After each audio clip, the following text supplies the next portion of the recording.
Okay, this is review B, numbers 21 through 30. Okay, it says that the graph of the function f is shown below. What is the value of the integral of f of x from 0 to 5? So we know that an integral is area, and here we have some geometric shapes, so we can just use our formulas. So here we have a triangle, so that area is going to be 1/2 the base, which is 3, times the height, which is 1.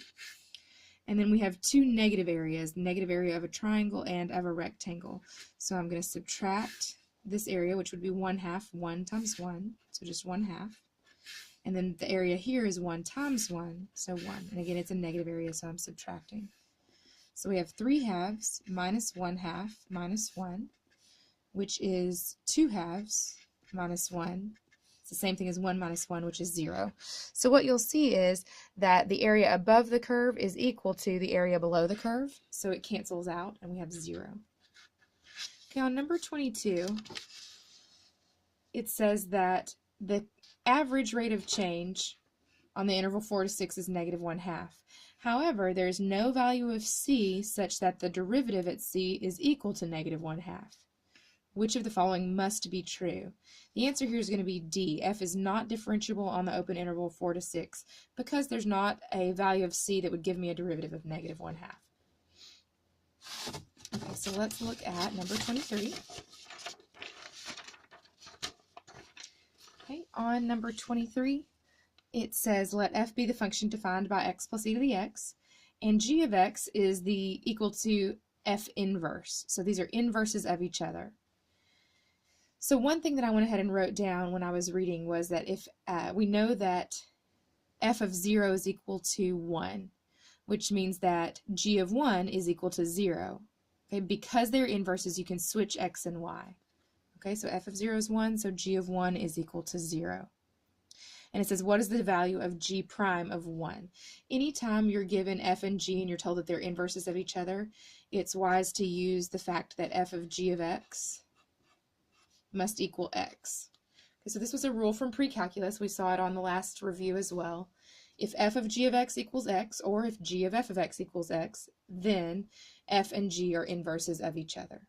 So what I can do here is differentiate and solve for g prime of x. So the derivative of the outside times the derivative of the inside is equal to the derivative of x, which is 1. So g prime of x, which is here, is equal to 1 divided by f prime of g of x. Now, of course, we're looking at g prime of 1. So let's replace all of our x's with 1's.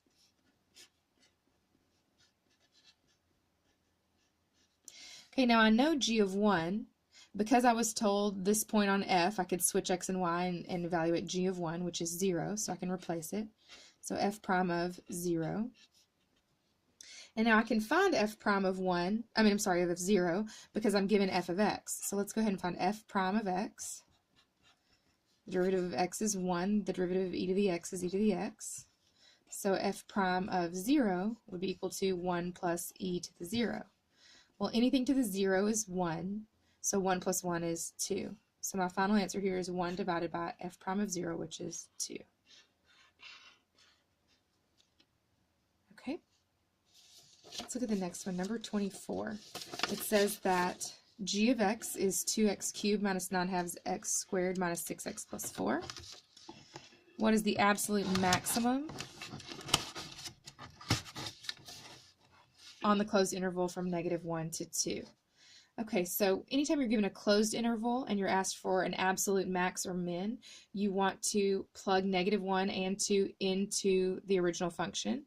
You also want to find the critical values and test those to see which one is the largest of them all, because this is maximum. If it was minimum, you'd say the smallest of them all. Okay, so let's go ahead and find g prime of x. So g prime would be 6x squared minus 9x minus 6. And we can take out a GCF of, of 3. So we'd have 2x squared minus 3x minus 2. And then we can factor that. So when you factor that, you're going to have x minus 2, 2x plus 1.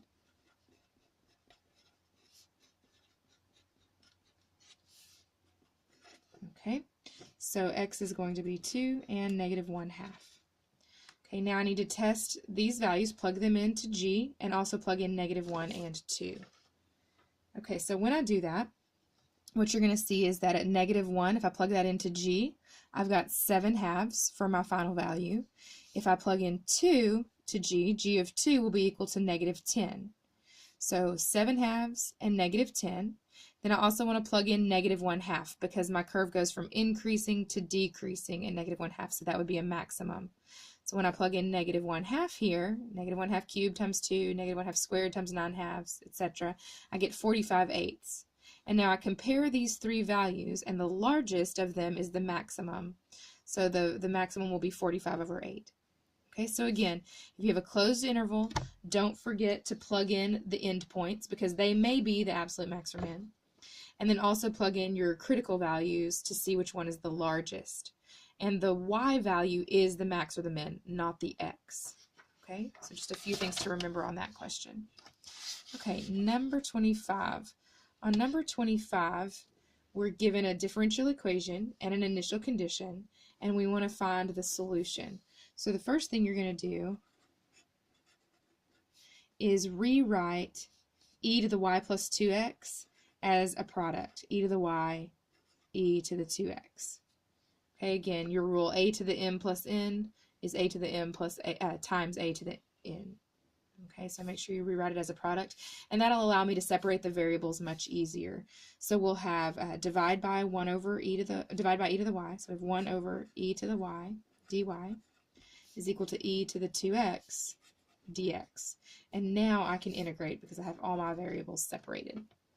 Okay, so this one takes a little bit of space. Here, I'm going to call this e to the negative y, and then I'm going to use u substitution. Okay, so u is equal to negative y, so du would be equal to negative dy, so negative du is equal to dy. So I have negative integral e to the u du here is equal to, on this side I need to let u equal 2x. So du will be equal to 2 dx, so I have 1/2 du is equal to dx. So I have 1/2 the integral e to the u du. Okay. All right, so when I plug things, when I anti-differentiate here and then plug things back in, I'm going to have negative e to the u. So the antiderivative of e to the u is e to the u. I'm going to go ahead and plug negative y back in. Here I have 1/2 e to the u. The antiderivative of e to the u is e to the u. So u is 2x plus c. Remember, just put c on one side. Okay, now I need to go ahead and solve for c before I solve for y. That's going to be the easiest way to go about this. So my initial condition was y of 0 equals negative ln 4. So I'm going to go ahead and plug in negative ln 4 for y.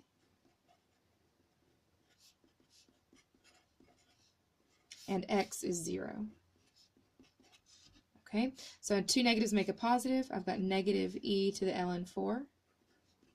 Okay, and 1/2 e to the 0. E to the 0 is just 1, so that's 1/2. Now here, remember that a to the log base a of x is equal to x. That's this rule here. A to the log base a of x equals x. That's just a rule that we learned in pre-calc.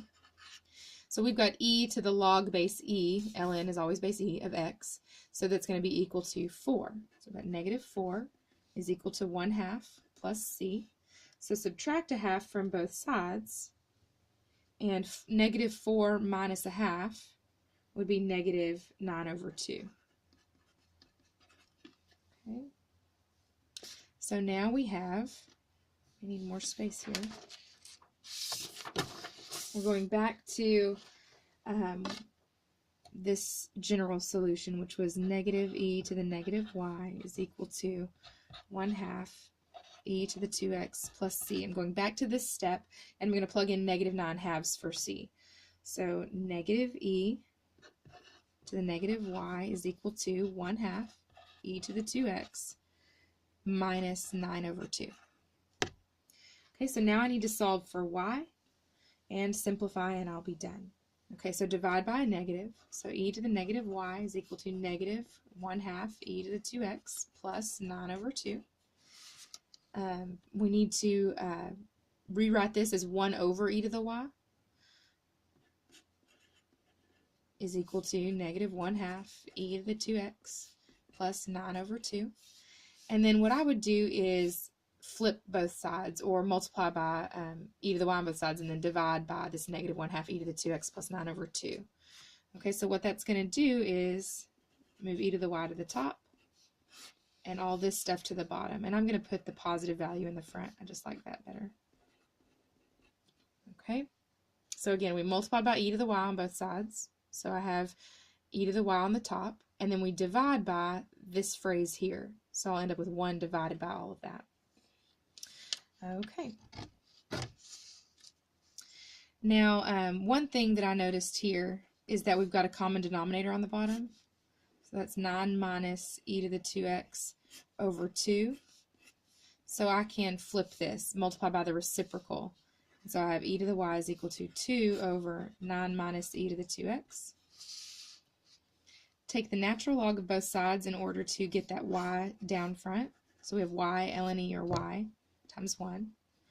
The natural log of 2 divided by 9 minus e to the 2x. Okay, we're almost done. I would check my answer choices at this point and see if any of them match. But it's likely that they could expand it. So if you're dividing, remember that you subtract. Okay, and then that would be your answer. Either one of these would be good. Okay, let's take a look at the next one. Okay, on the next one we have the function, the square root of 2 plus x cubed, and it says which of the following is the antiderivative of f of x. Remember, antiderivative is integral. So what you're going to do is look for the one that would be exactly the same if I differentiated it. So the derivative of the integral from 0 to x, here, if you plug in the x, you'd have the exact same thing. That would be perfect. Take a look at answer choice B. If I were to differentiate this integral, you'd plug in the x cubed for t. That'd be good, but then you have to multiply by the derivative of that value, which would be 3x squared. There's no 3x squared here, so that cannot be the answer. Same situation on letter E. If you plug in the top value, that's great, but then you have to multiply by the derivative of that b, so it wouldn't work. Okay, so A is the final answer on that one. Okay, on number 27. This one's a little bit tricky. It says t is greater than or equal to 0. The height of an object is 14 plus 6 cosine pi t over 4. What's the average height of the object from t is 0 to t is 2? So one thing to remember is that average value is equal to 1 over b minus a times the integral from a to b of f of x dx. That's key here. So average value, or average amount, is always going to be this formula. Now on this equation, we've got the initial value of 14. We're going to take it and pull it out front. That's the initial condition. This is our height. We moved it up 14. That's the initial amount, initial height. And then we're going to do the 1 over b minus a, so 2 minus 0, times the integral of 6 cosine pi t over 4 dt. Okay, now I can move this 6 out front so that I have 14 plus 6 over 2, which is 3, and I'm sorry, I'm going from 0 to 2, times the integral from 0 to 2 of cosine pi t over 4 dt.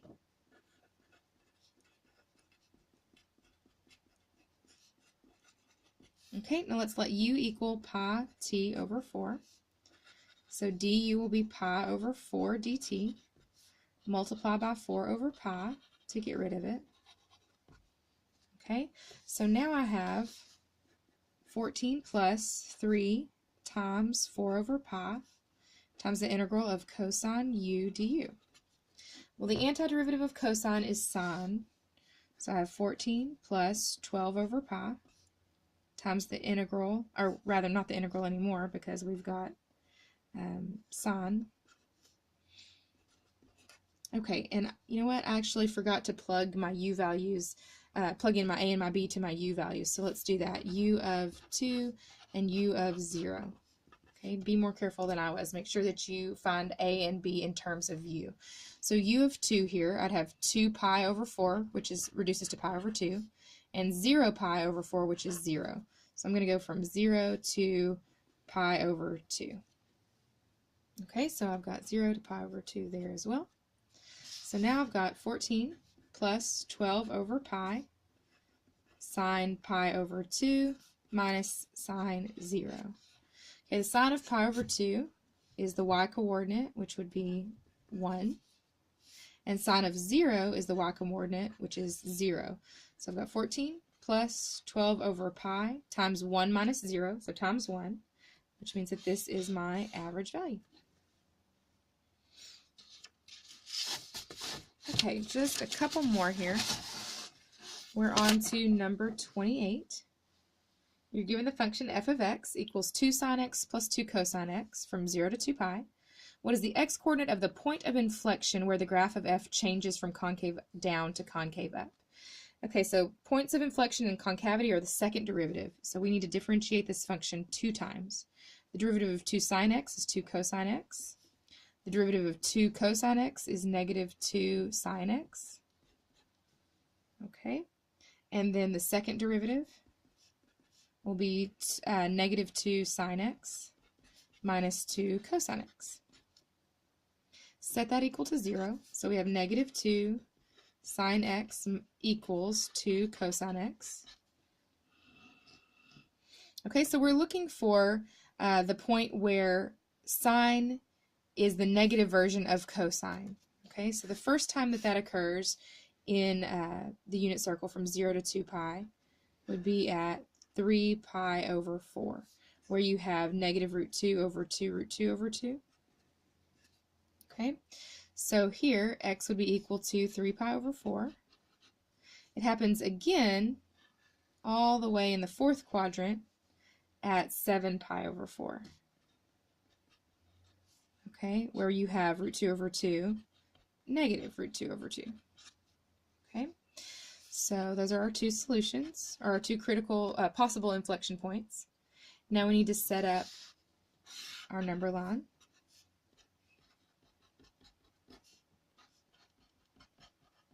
Okay, so we've got the second derivative here, again, is what we're plugging things into. So you might choose a number like pi over 2, that'll be easy, and then maybe pi between 3 pi over 4 and 7 pi over 4, and then maybe something like 11 pi over 6. I'm using all unit circle values that I can evaluate pretty simply. Okay, so f double prime of pi over 2. If we plug in pi over 2 to f double prime, we're going to get a negative. If we plug in pi, we would get a positive. If we plug in 11 pi over 6, we'd get a negative value. Okay, so now go back to the question, and it says, what is the x-coordinate of the point of inflection where the graph of f changes from concave down to concave up? Here's where we go from concave down to concave up, at 3 pi over 4. So that's the x-coordinate of the inflection point that we're looking for.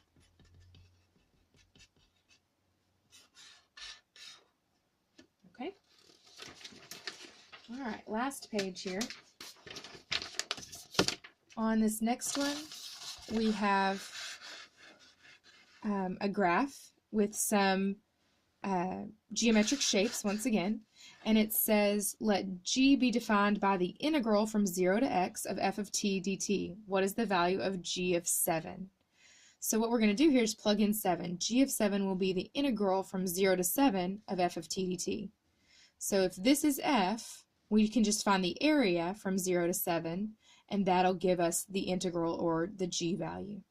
So notice that it's from 0 to 7, so we can actually ignore what's left of 0. This is a semicircle, so it's and we're only looking at 0 to 2, so that's actually a quarter of a circle. So we'll start by saying that area is equal to 1/4 of pi r squared, because pi r squared is the area of a circle. So r is 2,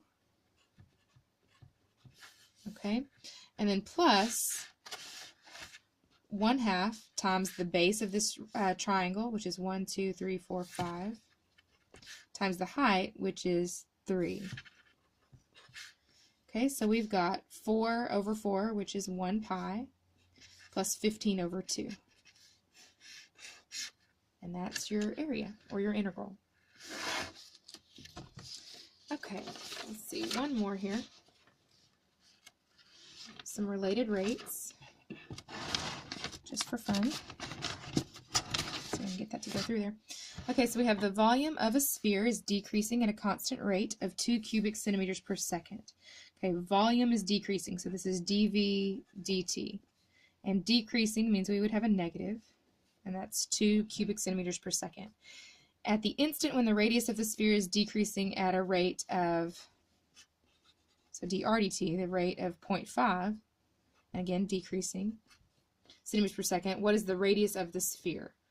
Okay, so it tells us that the volume of a sphere is 4/3 pi r cubed. I'm going to start by finding dV dt using this formula. So we'd have 3 times 4/3, which would just be 4 pi r squared dr dt. So remember that pi is just a constant, so we don't use the product rule here because it's just a constant. So you bring down your 3 and subtract 1 from 3. And then remember, we're using implicit differentiation here with respect to time, so dr dt. Now we know that dV dt is -2. We know that dr dt is -1/2, or 0.5. So now 4 times 1/2 is 2. So we have -2 is equal to -2 pi r squared. Again, 4 times -1/2 is -2. And then let's just divide both sides by -2 pi. So we have 1 over pi is equal to r squared. Take the square root of both sides, and r is equal to the square root of 1 over pi. And that's your final answer.